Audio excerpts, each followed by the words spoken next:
Tak veľmocou už sme v podstate, pretože v rámci výroby munície sme na druhom mieste v zásade v Európe a myslím, že celosvetovo sme v prvej päťke, takže sme relatívne veľmi veľkí. V tej recesii, v ktorej sa dnes mnohé veľké krajiny nachádzajú na západe, samozrejme ťahá aj Slovensko dolu, pretože my sme otvorená ekonomika a my predávame všetko, čo vyrobíme na západ, drvivú väčšinu predávame na západ.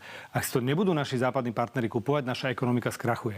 A preto je dôležité, aby sme ju jednak diverzifikovali, že teda mali aj ďalšie možnosti a jednak podrobne rokovali o tom, ako vlastne ten obrad štátu ešte zásadne zvýšiť. A to, na čo je tá zmluva uzavretá, je presne toto. Tá zmluva je uzatvorená, že to je rámec na 7 rokov krát kapacita firmy, ktorá by mohla byť vyťažená vo všetkých oblastiach a tým pádom by sme mohli v zásade na najbližších 7 rokov urobiť obrad až do 50 miliárd. Tak si to vypočítajte, že koľko to je, keď to videlíte 7, tak máte šancu, že sa dostanete z obratu, ktorý bol kedysi niekoľko málo desiatok miliónov eur, na miliardy. A že aj v tom hrubom domácom produkte máte šancu ísť na 3, 4, 5%. Keby si na Teraz tom sme myslím, že 2%, čo sa týka výroby munície. Čím máme väčší obrad, tým pádom sú vyššie platy v sektore, otvárajú sa nové pracovné príležitosti. Niektoré firmy majú zásadný problém s tou ekonomickou recesiou na západe a zanikajú, ale zároveň sa otvárajú nové pracovné miesta práve aj v tomto našom odbore.